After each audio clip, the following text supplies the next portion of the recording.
রোজ সকালের মতো আজও উপস্থিত হয়েছি উন্নত কৃষি প্রযুক্তির বার্তা নিয়ে। সকলকে স্বাগত জানিয়ে শুরু করছি আজকের অন্নদাতা। শুরুতেই দেখুন আজকের হেডলাইন্স। কাঁচা কলা চাষের অভিজ্ঞতা।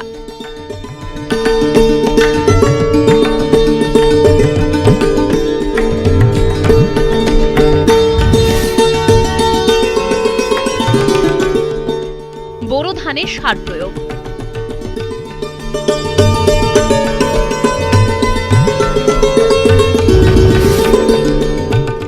লাভজনক ছাগল পালন।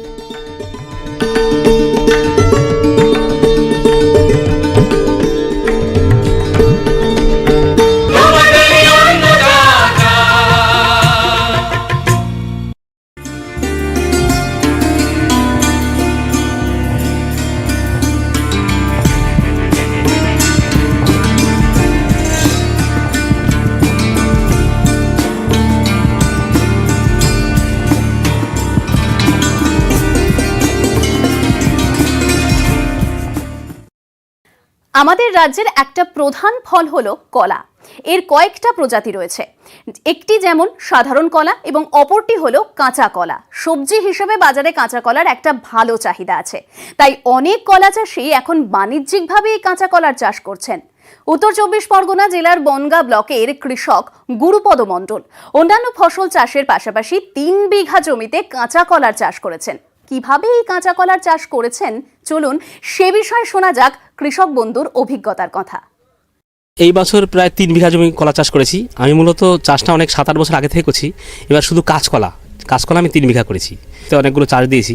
চাষ দেওয়ার সময় মূল সার হিসেবে আমি কিছু জৈব সার, ধরেন এক বিঘাতে কমসে কম 4 থেকে 5 ট্রলি করে সার দিয়ে মাটিটা ভালো করে চষে তৈরি করে নিয়েছি। ফাল্গুন মাস শেষ হয়ে গেল, চৈত্র মাসের প্রথম 1-2 তারিখে আমি চারাটা লাগাই। আমি দেখছি বাজারটা সবসময় ভালো থাকে, বর্ষার শেষে একটু শীতের আগে কলার বাজারটা ভালো থাকে। সেই মতন প্রথম থেকে পরিচর্যা করার পরে লাগানোর থেকে প্রায় 8 মাসের পর থেকে আমার কলাটা কাঁদি পড়া শুরু হয়ে যায়। এবং আমার গাছের দূরত্ব ধরেন একদিকে 4 হাত আর একদিকে 5 হাত। লাইনটা হচ্ছে 5 হাত আর গাছের দূরত্ব 4 হাত। এভাবে আমি একটা করে চারা দিয়েছি। 8 থেকে 10 ইঞ্চি মতন আমরা ডিপ করে দিই। ডিপ করে দিয়ে চারাটা বসিয়ে দিই। বসিয়ে দেওয়ার পরে আস্তে আস্তে যত একটু দিন যায় তত একটু ঘাস যখন হয় আস্তে আস্তে মাটিটাকে তেলে দিই গোড়ার দিকে, দিয়ে একটু বেড মতন হয়ে যায় আর ঘাসটাও মরে যায়। তো 2-3টে বারে আমরা মাটিটা দিই। রাসায়নিক সার খুব ব্যবহার প্রায় করি না, হয়তো 10 ছাব্বিশ বা সুফলা সামান্য, হয়তো দেখা গেলো 1 বিঘা জমিতে হয়তো 10-20 কিলো ব্যবহার করি। আর বেশিটা আমরা জৈবর উপরে জোর দিয়েছি। আর তেল স্প্রে যেগুলো জৈব তেল, নিম তেল আছে, নিম তেল দিই। এইটাই বোরন একটু দিতে হয় এবং কলার রঙটাও আমাদের ভালো পাই।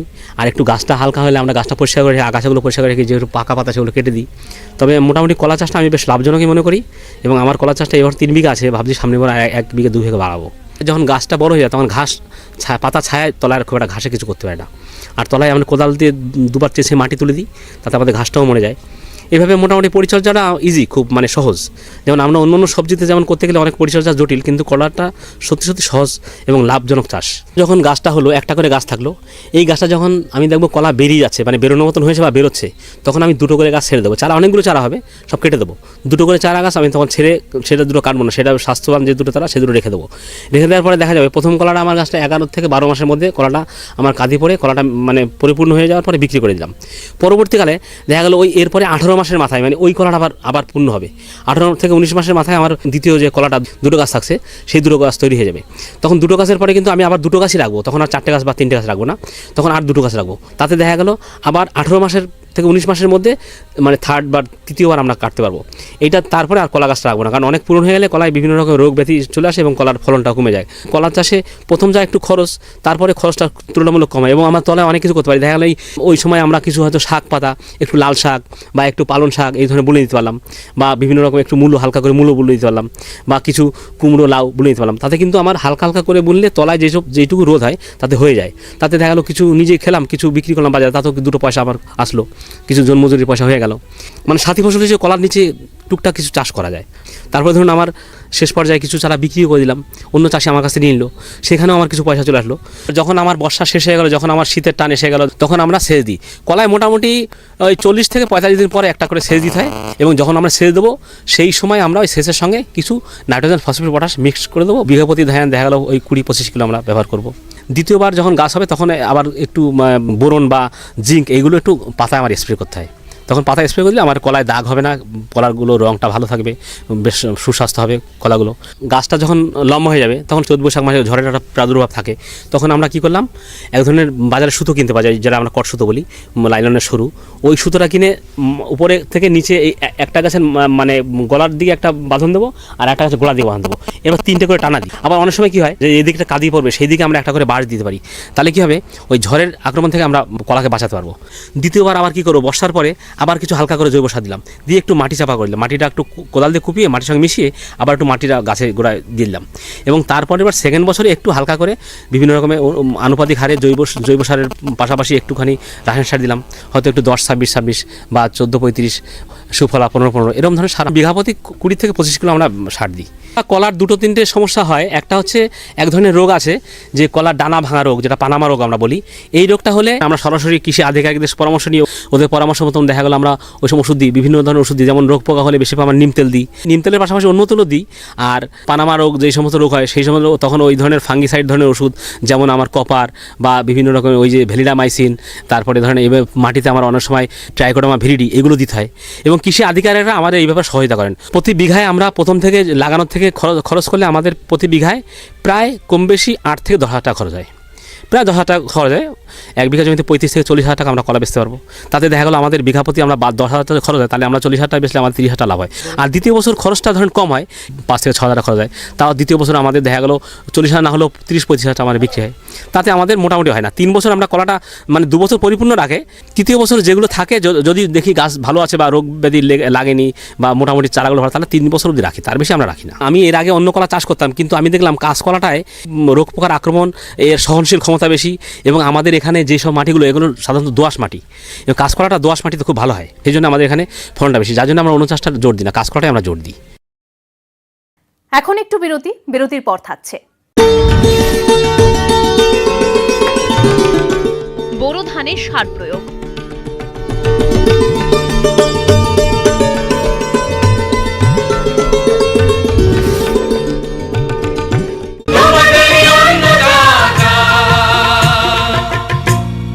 নিউজ ফ্ল্যাশ নিবেদন করছে সফেদ ডিটারজেন্ট পাউডার।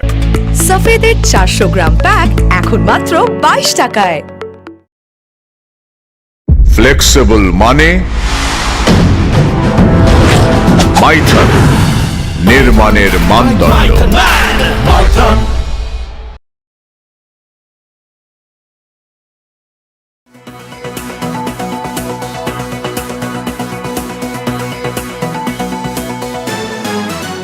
অভিজ্ঞতার যুদ্ধে সুকান্ত মজুমদার বনাম দিলীপ ঘোষ। এখন সুকান্ত মজুমদারকে কয়েকদিন আগে অনভিজ্ঞ নেতা বলেছিলেন দিলীপ ঘোষ, আর এবার তার জবাব দিলেন সুকান্ত।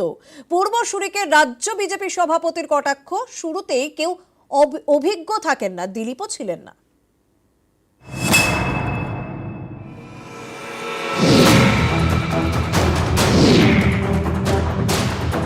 সুকান্ত মজুমদার বনাম দিলীপ ঘোষ। বঙ্গ বিজেপিতে এবার অভিজ্ঞতার দৈরথ। 21-এর বিধানসভা ভোটে ভরাডুবির পর রাজ্যে ক্রমেই ফিকে হচ্ছে গেরুয়া। দলের বেহাল দশায় ময়না তদন্তে বসে বর্তমান রাজ্য সভাপতির অনভিজ্ঞতাকেই দুষেছিলেন প্রাক্তন। সুকান্ত মজুমদার তিনি সবে দায়িত্ব পেয়েছেন, তার অভিজ্ঞতা কম আছে, কোথাও একটা অভাব আছে, সেটা প্ল্যানিংয়ের অভাব আছে বা নেতাদের মনোবলের অভাব আছে। রাজনীতি যখন শুরু করে সবাই অনভিজ্ঞই থাকে। আমি যখন রাজ্য সভাপতি হয়েছি আমি 2.5 বছরের সাংসদ, 2.5 বছর রাজনীতির এক্সপিরিয়েন্স। দিলীপদাও যখন শুরু করেছিলেন ওনার 6 মাসের 1 বছরের এক্সপিরিয়েন্স। এবার সরাসরি নিজেকে দিলীপ ঘোষের থেকে বেশি অভিজ্ঞ বলে দিলেন বালুরঘাটের বিজেপি সাংসদ সুকান্ত মজুমদার। 41 বছর বয়সে বিজেপির রাজ্য সভাপতি হন সুকান্ত মজুমদার। এবিভিপি থেকেই বিজেপিতে। 2019 সালে প্রথমবার বিজেপির টিকিটে বালুরঘাট থেকে ভোটে জিতে সংসদে। 2021 সালে 20 সেপ্টেম্বর দিলীপ ঘোষকে সরিয়ে তাঁকে দায়িত্ব। 2015 ডিসেম্বরে বিজেপির রাজ্য সভাপতি হন দিলীপ ঘোষ। সভাপতির কুর্সিতে বসার আগে বঙ্গ রাজনীতিতে কার্যত অপরিচিতই ছিলেন দিলীপ ঘোষ। তরুণ বয়স থেকে রাষ্ট্রীয় স্বয়ংসেবক সংঘের প্রচারক দিলীপ ঘোষ। রাজ্য সভাপতি হওয়ার কয়েক মাস আগে বিজেপিতে যোগ দেওয়ার কয়েক মাসের মধ্যে সভাপতি হন। দিলীপের আমলেই 19-এর লোকসভা ভোটে বাংলায় ভালো ফল করে বিজেপি। সেই সাফল্য ধাক্কা খায় 21-এর বিধানসভা ভোটে। তবে বিধানসভা নির্বাচনে বিজেপিতে কেন্দ্রীয় নেতাদের কথাই ছিল শেষ কথা। দলের সংগঠনের দায়িত্বেও আসেন দিলীপের উল্টো পক্ষে থাকা অমিতাভ চক্রবর্তী। এরপরেই মেয়াদ শেষের আগে দিলীপ ঘোষকে সরিয়ে সুকান্ত মজুমদারকে দায়িত্ব। নেতার বদলেও হাল ফেরেনি বাংলার বিজেপির, উল্টে দ্বন্দ্ব আরও প্রকট হয়েছে। সুকান্ত মজুমদার তিনি সবে দায়িত্ব পেয়েছেন, তার অভিজ্ঞতা কম আছে। রাজনীতি যখন শুরু করে সবাই অনভিজ্ঞই থাকে। নিউজ 18 বাংলা।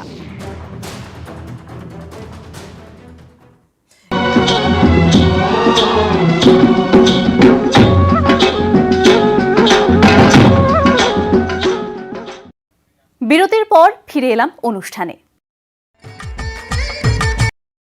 আমাদের রাজ্যের প্রধান খাদ্যশস্যটি হলো ধান। এই তন্ডুল ফসলটি চাষের ক্ষেত্রে বিশেষজ্ঞরা বলে থাকেন সুসংহত উপায়ে খাদ্য ব্যবস্থাপনার কথা। মাটি পরীক্ষার উপরে ভিত্তি করে উর্বরতার মান যাচাই করে নিয়ে তারপরে সার দিতে হবে, এবং শুধুমাত্র রাসায়নিক সার নয়, জৈব সার, জীবাণু সার এবং রাসায়নিক সঠিক অনুপাতে প্রয়োগ করতে হবে। বোরো ধানের জমিতে সুষম মাত্রায় সার প্রয়োগের বিষয়ে জানালেন বিধানচন্দ্র কৃষি বিশ্ববিদ্যালয়ের অধ্যাপক ডক্টর বিকাশ চন্দ্র পাত্র। বোরো ধানে যে কোনো ধানের ক্ষেত্রেই শেষ চাষের সময় আমাকে জৈব সার বা কম্পোস্ট সার হেক্টর মানে 7.5 বিঘা আমাকে মিনিমাম 5 টন কম্পোস্ট সার কিংবা 5 কুইন্টাল খোল, ধরুন আপনার সর্ষের খোল, এটা প্রয়োগ করতেই হবে জৈব সার হিসাবে। আর এর রাসায়নিক সারের ডোজ হচ্ছে মানে nitrogen is to phosphorus is to potash 120:60:60 KG per hectare, মানে এগুলো হচ্ছে 7.5 বিঘায় 120 কেজি নাইট্রোজেন, তার মানে 2.2 দিয়ে গুণ করলে ইউরিয়া হবে 264 কেজি ইউরিয়া। সেই রকমভাবে সিঙ্গেল সুপার ফসফেট হবে 60কে 6.25 দিয়ে গুণ করে টোটাল কত সিঙ্গেল সুপার ফসফেট লাগবে সেটা করতে হবে। একই রকমভাবে মিউরিয়েট অফ পটাশ তার বস্তার গায়ে লেগে দেয় 60% K2O, 100কে 60 দিয়ে ভাগ করলে হয় 1.666, তার মানে 1.67। এই 1.67 দিয়ে 60কে গুণ করতে হবে। ওই পরিমাণ সার আমাকে 1 হেক্টর জমিতে সর্বমোট প্রয়োগ করতে হবে। এর মধ্যে কিছু হবে মূল সার আর কিছু হবে চাপান সার। সমস্ত যে সার, প্রথমে নাইট্রোজেন ধরুন, তার 1/4 ভাগ হচ্ছে মূল সার, আর সমস্ত ফসফরাস তার মানে সমস্ত সিঙ্গেল সুপার ফসফেট হবে মূল সার। আর বর্তমানে বোরো ধানে 3/4 ভাগ পটাশ, মানে যত আপনার মিউরেট অফ পটাশ হলো তার 3/4 ভাগ, 1/4 নাইট্রোজেন, সমস্ত ফসফরাস এবং 3/4 ভাগ পটাশ, সেটা আমি মূল সার হিসাবে প্রয়োগ করব। প্রথম চাপান সার হিসাবে আমি কেবল অর্ধেক নাইট্রোজেন দেব। সেটা দেব আমি রোয়া করার 20 থেকে 25 দিন পর, গড়ে ধরুন 3 সপ্তাহ পর, যখন পাশকাঠি ছাড়তে শুরু করবে। এরপরে দ্বিতীয় চাপান দেব রোয়া করার 40 থেকে 45 দিন পর, ধরে নিন 6 সপ্তাহ পর। তখন বাকি 1/4 ভাগ নাইট্রোজেন আর বাকি 1/4 ভাগ যে পটাশ মানে মিউরেট অফ পটাশ যেটা বাকি আছে, সেই সময় আমি সেইটা দিয়ে দেব। আর আমার কোনো সার দেওয়ার প্রয়োজন নেই। যদি সালফারের অভাব ঘটে মাটিতে, তাহলে হেক্টর প্রতি 20 কেজি সালফার। যদি জিঙ্কের অভাব ঘটে, তাহলে হেক্টর প্রতি 25 কেজি জিঙ্ক সালফেট। কোনো সময় বোরনের অভাব ঘটতে পারে, তখন হেক্টর প্রতি 10 কেজি বোরাক্সটা আমি জৈব সারের সাথে মিশিয়ে দেব। সালফার আমি মিশিয়ে দিতে পারি, জিঙ্ক সালফেট মিশিয়েও দিতে পারি, কিংবা আমি স্প্রে করে দিতে পারি। এগুলো সাধারণত প্রতি বছর দেওয়া হয় না, 1-2 বছর ছাড়া দেওয়া হয়। জিঙ্কের অভাবে যে রোগটা হয় সেটা খয়রা রোগ, এখন এসে গেছে খয়রা রোগ। যদি হয় খয়রা রোগ কবলিত এলাকাতে, তবেই জিঙ্ক দেবেন। তবে একটা সমাধান আছে, এখন অনেকে ডিএপি বা 10-26-26 দিচ্ছেন।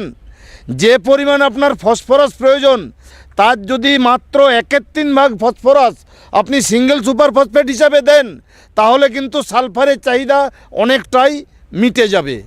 সার তাহলে আমরা কভার দিচ্ছি 3 বার। প্রথমে হচ্ছে মূল সার জমি তৈরি করার সময়, তারপরে হচ্ছে চাপান সার, প্রথমটা হচ্ছে 3 সপ্তাহ পরে, দ্বিতীয়টা চাপান সার হচ্ছে 6 সপ্তাহ পরে। অনেকে মূল সারের সময় হয়তো নাইট্রোজেন কম দিয়েছেন, তিনি প্রথম চাপানে একটু বেশি দিয়ে দিলেন, কিন্তু দ্বিতীয় চাপান দেওয়ার পরে আর নাইট্রোজেন দিয়ে বিশেষ কোনো কাজ হবে না, থোড় আসার মুখে দ্বিতীয় চাপানটা দিতে হয়। অনেকে হয়তো আলুর জমিতে চাষ করলে এই 120-60-60 এই ডোজটা কিন্তু কমে 80-40-40 হয়ে যাবে। নাইট্রোজেন, ফসফরাস, পটাশ এই রেশিওটা হবে 2:1:1 অনুপাতে। আর যদি মাটিতে সাধারণত মধ্যমানের উর্বরতা থাকে, আলু যদি চাষ করেন বেশি সার দিয়ে চাষ করা হয়, তাহলে মাটিতে এমনিতেই সার আছে, সেটাতে কম দেবেন যদি কেউ কোনো কারণে করে থাকেন। অন্য জমিতে যদি হয় যেখানে মাটিতে মধ্যমানের উর্বরতা আছে, সেখানকার ডোজ হচ্ছে 120-60-60। আর যদি একেবারে নিম্নমানের উর্বরতা, মাটি একবারে অনুর্বর, সেক্ষেত্রে আপনি 140:70:70 N/P2O5:K2O এই ডোজে দিতে হবে। বেশি সার দিলে কিন্তু অসুবিধা, কিন্তু জল থাকতে হবে ছিপছিপে, সেই অবস্থাতে আপনি সার প্রয়োগ করবেন। সার প্রয়োগ করার সময় দেখতে হবে যে যাতে গাছের পাতাতে কোনো জল না জমে থাকে, কোনো শিশির না থাকে, তাহলে কিন্তু গাছের পাতা পুড়ে যাওয়ার সম্ভাবনা। সাধারণত শুষ্ক আবহাওয়াতেই সার প্রয়োগ করবেন। 4-5 দিন পরে জমিতে আপনি জল ভরে দেবেন, ওই জল যাতে কয়েকদিন অন্য কোনো জমিতে না যায়। ধরুন জমিতে প্রচুর জল আছে, জল কাটানো সম্ভব হচ্ছে না, কারণ ওপর থেকে জল চলে আসছে, তখন আপনি নাইট্রোজেন বা ইউরিয়াটা আপনি স্প্রে করতে পারেন ম্যাক্সিমাম 2%, মানে 2%। তার মানে কি 100 গ্রামে 2 গ্রাম, 1000 গ্রামে 20 গ্রাম। 1 লিটার জলের ওজন হচ্ছে 1 কেজি, 1 কেজি মানে 1000 গ্রাম, তার মানে 1 লিটার জলে 20 গ্রাম ইউরিয়া। এক স্প্রেয়ার যে ন্যাপস্যাক স্প্রেয়ার আছে সেটা হচ্ছে 16 লিটারের। তো জল ভরার সময় 1 লিটার হেড স্পেস রাখা হয়, 15 লিটার জল দেওয়া হয়, তাহলে এক স্প্রেয়ারে 15x20 মানে 300 গ্রাম ইউরিয়া দিয়ে ভালো করে ঝাঁকিয়ে যাতে ইউরিয়াটা ভালোভাবে দ্রবীভূত হয়ে যায়, তারপরে আপনারা স্প্রে করতে পারেন। হেক্টর প্রতি 600 লিটার জল ব্যবহার করবেন, তার মানে বিঘা প্রতি প্রায় 80 থেকে 90 লিটার জল। 1 হেক্টর মানে হচ্ছে 7.5 বিঘা। 100 ডেসিমাল বা 100 শতক এটাই হচ্ছে 1 একর। 2.5 একর মানে 1 হেক্টর, 7.5 বিঘা মানে 1 হেক্টর।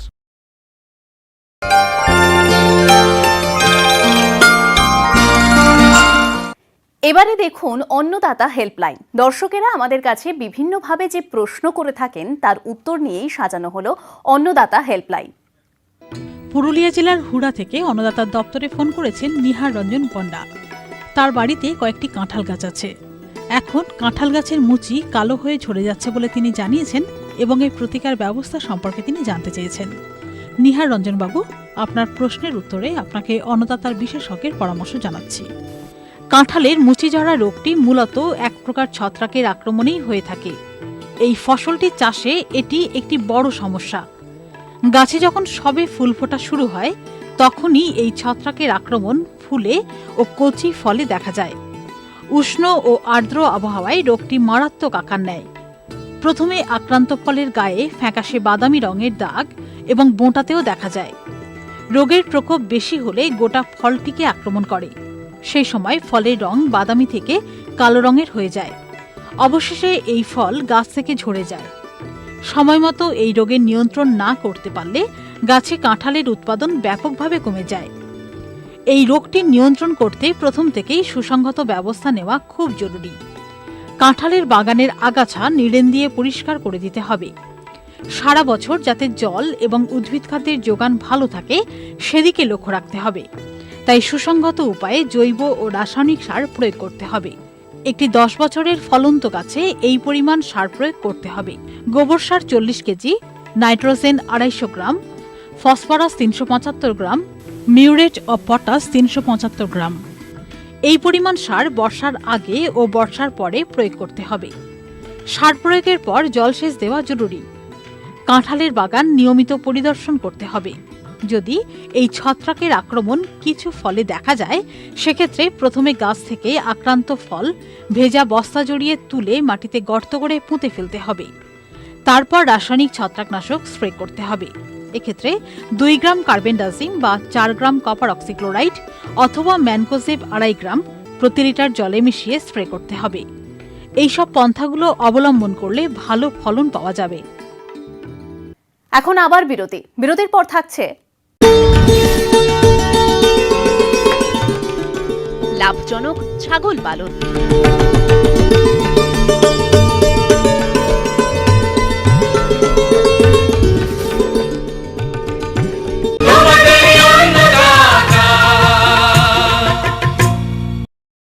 নিউজ ফ্ল্যাশ নিবেদন করছে সফেদ ডিটারজেন্ট পাউডার।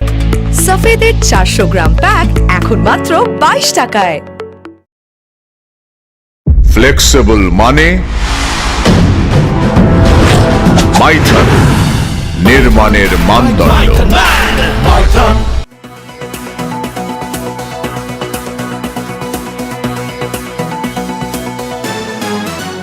অভিজ্ঞতার যুদ্ধে সুকান্ত মজুমদার বনাম দিলীপ ঘোষ। এখন সুকান্ত মজুমদারকে কয়েকদিন আগে অনভিজ্ঞ নেতা বলেছিলেন দিলীপ ঘোষ, আর এবার তার জবাব দিলেন সুকান্ত। পূর্বসূরিকে রাজ্য বিজেপি সভাপতির কটাক্ষ, শুরুতেই কেউ অভিজ্ঞ থাকেন না, দিলীপও ছিলেন না।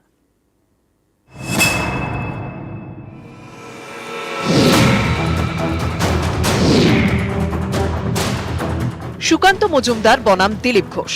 বঙ্গ বিজেপিতে এবার অভিজ্ঞতার দ্বৈরথ। 21-এর বিধানসভা ভোটে ভরাডুবির পর রাজ্যে ক্রমেই ফিকে হচ্ছে গেরুয়া। দলের বেহাল দশায় ময়না তদন্তে বসে বর্তমান রাজ্য সভাপতির অনভিজ্ঞতাকেই দুষেছিলেন প্রাক্তন। সুকান্ত মজুমদার তিনি সবে দায়িত্ব পেয়েছেন, তার অভিজ্ঞতা কম আছে, কোথাও একটা অভাব আছে, সেটা প্ল্যানিংয়ের অভাব আছে বা নেতাদের মনোবলের অভাব আছে। রাজনীতি যখন শুরু করে সবাই অনভিজ্ঞই থাকে। আমি যখন রাজ্য সভাপতি হয়েছি আমি 2.5 বছরের সাংসদ, 2.5 বছর রাজনীতির এক্সপিরিয়েন্স। দিলীপ দাও যখন শুরু করেছিলেন ওনার 6 মাসের 1 বছরের এক্সপিরিয়েন্স।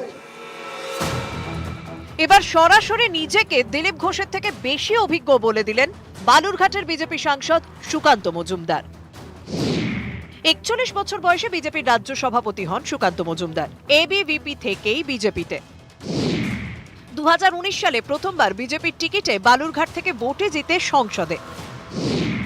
2021 সালে 20 সেপ্টেম্বর দিলীপ ঘোষকে সরিয়ে তাঁকে দায়িত্ব।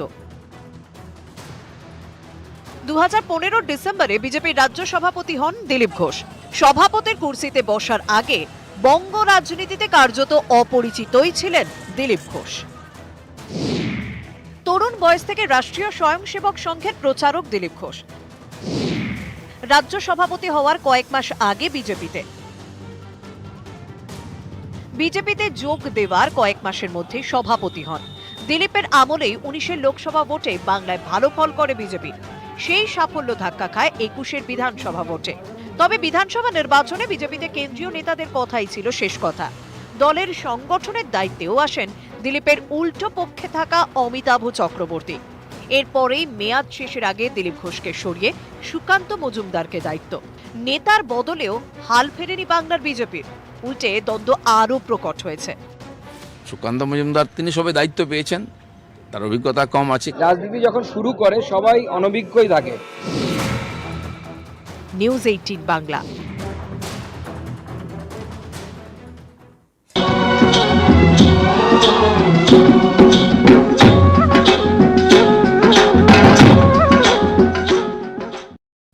আবার ফিরে এলাম অনুষ্ঠান। প্রাণী পালনের মধ্যে ছাগল পালন অন্যতম। এখন বাণিজ্যিক ভিত্তিতে অনেকেই ছাগল পালন করছেন, আবার ছাগল খামার গড়ে তোলার জন্য কয়েকটি সরকারি প্রকল্পে সহায়তাও পাওয়া যাচ্ছে। তাই অনেকেই এই প্রাণীটি পালনে আগ্রহ দেখাচ্ছেন।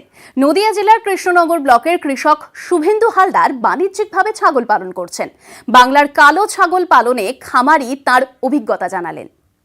আমি প্রথমে অন্য একটা ব্যবসা করি, তার থেকে আমার সেই রকম ইনকাম হচ্ছিল না বলেই আমি বিভিন্ন রকম চ্যানেল দেখে এই ছাগলের ফার্ম করার জন্য, গোট ফার্মিংয়ের ব্যবস্থার জন্য আমি উদ্বুদ্ধ হই এবং মাস খানিকের মধ্যে গোট ফার্মিংয়ের ট্রেনিং নিই কৃষ্ণ ডাকুয়া গোট ফার্মের তরফ থেকে। নিয়ে আমি প্রথম 10টা 15টা ছাগল নিয়ে চালু করি 10 কাঠা জমির উপরে। এ থেকে বুঝতে পারি যে ছাগলের উপরে কিছু একটা লাভবান হচ্ছি। তার থেকে আমি একটা বড় করে ছাগলের ফার্ম করার জন্য তৈরি হই। তারপরে আমার একটা 10 কাঠা জমির উপরে একটা ঘর তৈরি করি, শেড তৈরি করি, যা এখন বৈজ্ঞানিকসম্মতভাবে ঘরটির আয়তন হলো মিনিমাম 40 ফুট বাই 20 ফুট, নিচে 4 ফুট ফাঁকা, যাতে কোনো রকম ছাগলের অসুবিধা না হয়, ঠান্ডা না লাগে, তার জন্য 4 ফুট উপরে মাচাটা তৈরি করা। কারণ ছাগলের মেন অসুখ হলো ঠান্ডা লাগা। 4 ফুট উপরে মাচা তৈরি করে তারপরে ঘর রেডি করি, তার কাঠের পাটাতন দিয়ে ওগুলো ছাগলগুলো রাখা হয় যাতে ঠান্ডা না লাগে। এ থেকে ছাগলের কোনো রোগবালা কম হয়। তারপরে আমি ছাগল আরও বাড়াতে থাকি।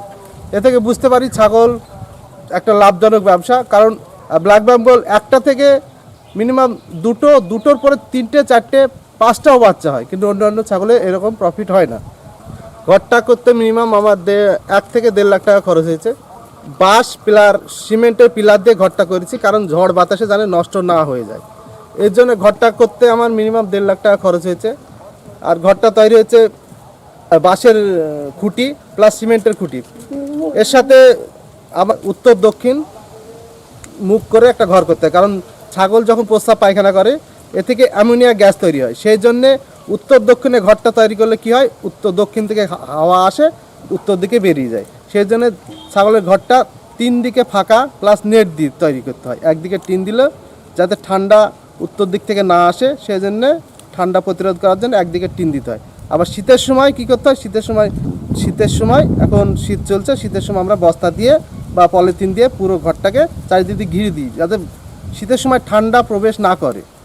কৃষি এলাকায় যদি চাষ করা হয় তার জন্য ছাগলগুলো যদি পরের জমিতে না যায়, সেই জন্য চারিদিকে স্ট্রাকচার দিয়ে বাঁশ বা নেট দিয়ে, কেউ নেট দিয়ে চারদিকে ঘেরা আছে, 10 কাঠার মতো জায়গা ঘেরা আছে। কারণ এটা হলো চারণভূমি, সবসময় ছাগল তো ঘরের মধ্যে থাকে না, যাতে ছাগলটা ঘুরে ফিরে চলাফেরা করতে পারে, তাতে ছাগলের গ্রোথটা একটু বেশি হয়। সেই জন্য সামনেটা একটু নেট দিয়ে বা বাতা দিয়ে ঘেরা থাকে। ছাগলের খাওয়ার লোকে বলে ছাগলে কিনা খায়, পাগলে কিনা বলে। ছাগলে সব কিছুই খায়, লতা গুল্ম থেকে ঝোড় জঙ্গল সবই খাওয়ায়, কিন্তু স্টল ফিডিংয়ে তো চারদিকে অত লতা পাতা পাওয়া যায় না, তাই জন্য স্টল খাবার তৈরি করে রাখতে হয়। বর্ষার সময় যাতে আমাদের খাবারের অভাব না হয়, সেই জন্য আমরা একটা ভুট্টা সাইলেজ বলে একটা জিনিস, ভুট্টার গাছ সহ ভুট্টা কাটিং করে ওর মেডিসিন দিয়ে ইয়ার টাইট করে ওটাকে রেখে দিতে হয়। ওটা সারা বছর যাতে যখন খাবারের অভাব হয় তখন খাওয়ানো যায়। তাছাড়া আমরা সকালবেলায় বিচুলি খাওয়াই, বিচুলির মধ্যে আটা, তারপরে চিটে গুড়, ভুসি, ভুট্টা এগুলো মিক্স করে প্রতিটা ছাগলকে একটা নির্দিষ্ট পরিমাণ করে ছাগলটাকে খাওয়ায়, যাতে ছাগলটা সারাদিন পেট ভর্তি থাকে। ব্ল্যাক বেঙ্গলের পেটটা যত বড় হবে তত বাচ্চা ধারণ ক্ষমতা বেশি, সেই জন্য বিচুলিটাকে খেয়ে সবসময় পেটটাকে ভরিয়ে রাখা দরকার। তারপরে আমরা অন্য খাবারের দিকে, শুকনো দানা খাবারের দিকে, আমরা দানা খাবারের সঙ্গে দিই ভুট্টা, ভুসি, মুখখান্ড, গম, এগুলো সমপরিমাণ দিয়ে একটা প্রতিটা ছাগল প্রতি আমরা মিনিমাম দিনে 300 গ্রাম করে দানা খাওয়ানো আবশ্যক। ছাগলকে সবসময় সবুজ খাওয়ানো দরকার। সেই জন্য আমরা আমাদের ফার্মের পাশেই 1 বিঘা মতো জমি আছে, জমিতে CN7 একটা ঘাস, জাপানি প্রজাতির ঘাস, যেটা নরম ঘাস, এই ঘাসটা খাওয়ালে ছাগলের একটু গ্রোথ বেশি হয়, কারণ এতে জিঙ্ক, ফসফেট, সালফার সব কিছুই থাকে। সেই জন্য নিপিয়ার ঘাসটা খাওয়ানো হয়। নিপিয়ার ঘাসটা খুবই সহজ পদ্ধতিতে তৈরি করা যায়, কারণ এটা বছরে প্রায় একবার লাগালে 5 বছর পর্যন্ত কাটা হয়, এবং যখনই কাটবেন 1 মাস পরে আবার সেই ঘাসটা খাওয়ানো যাবে। আর ছাগলের প্রতিদিন মিনিমাম 3 লিটার জলের প্রয়োজন। এর জন্য ছাগল সুস্থ রাখার জন্য মিনিমাম 3 লিটার জলের প্রয়োজন। জলটাকে শুধু না খাইয়ে জলের মধ্যে চিটে গুড়, লবণ যদি মিশিয়ে জলটাকে রাখা যায়, তাহলে ছাগল অনায়াসে সুস্বাদুভাবে খায়। তার ওই চিটে গুড় লবণের সাথেও ক্যালসিয়াম বা লিভার টনিক দিয়ে রাখলে ছাগলের গ্রোথের দিক থেকে, প্রোটিনের দিক থেকে, সব দিক থেকে জলটা কাজে লেগে যায়। এই অনুষ্ঠানটি আপনাদের কেমন লাগছে, আপনারা আর কি কি দেখতে চান অন্নদাতা অনুষ্ঠানে জানিয়ে চিঠি লিখুন। আমাদের ঠিকানা Annadata, news 18 Bangla, Godrej water side, tower 1, Salt Lake, sector 5, Kolkata 91। অনুষ্ঠানটি আজকের মতো এখানেই শেষ করছি। আবার দেখা হবে কাল সকালে। নমস্কার।